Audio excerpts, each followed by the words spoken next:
Last week, 165 Australian journalists issued the most shameful manifesto in Australian journalism.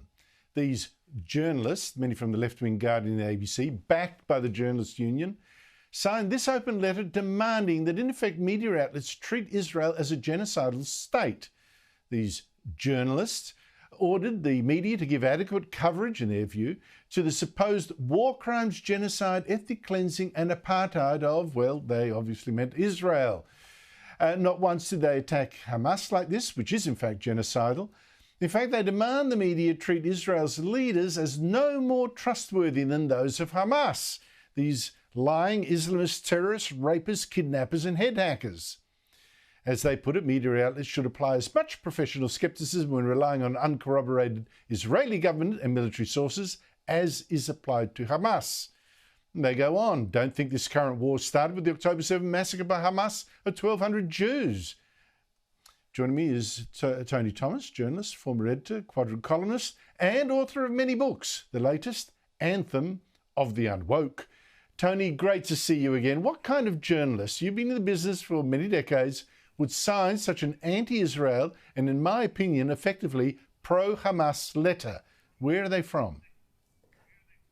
Well, it's just terrible, but when I began sampling them, I found that the real majority are university educated. They've had 3 to 5 years at university. Most of them were doing stupid journalism courses. Others, surprisingly, were quite strong in the international relations sphere. And the other lot of the do-gooders, the yes campaigners, the global planet savers, the people who think that they know what everybody else should be doing.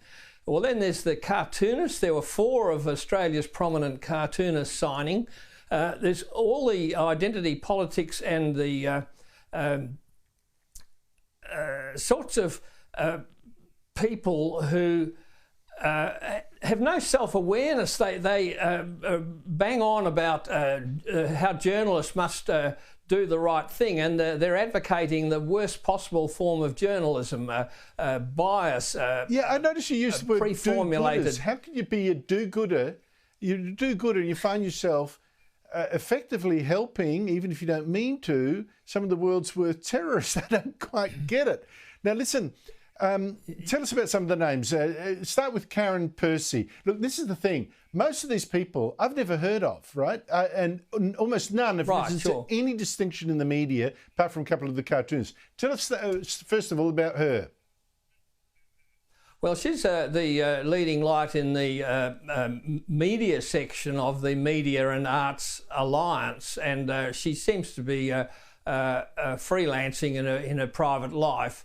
But she's full of self-virtue, and she's leading the most awful campaign against true journalism. The other thing is that so many of these journalists are award winners and prize getters. It's quite bizarre. And in addition, this Media and Arts Alliance is part of the Walkley Awards cabal, and it's also part of the Press Council that is supposed to be monitoring journalistic ethics, and yet journalistic ethics are the first out the window.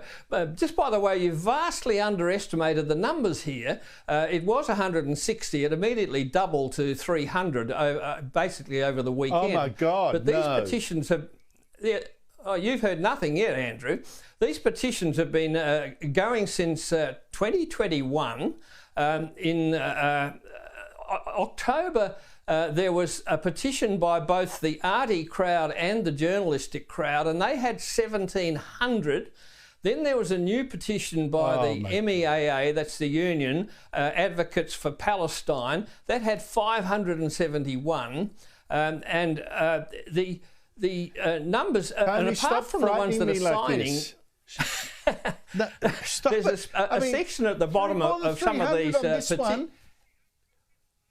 Tony, that's 300. Time. I need to go through latest, some of them. So we just talked about a union official, right? A journalist union official. I mean, disgraceful backing this. 3 of the signatories: the ABC's Tony Armstrong, the ABC's Jan Fran, the ABC's Benjamin Law, among others are ABC. How does a taxpayer-funded ABC tolerate that when it's meant to be impartial? Well, they've got this anti-social media comment policy where, for example, Laura Tingle got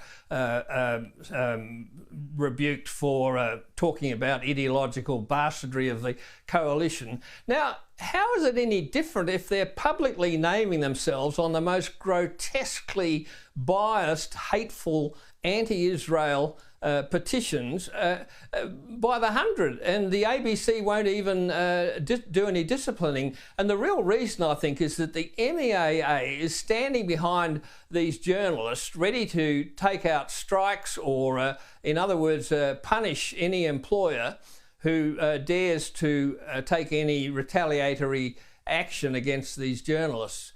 So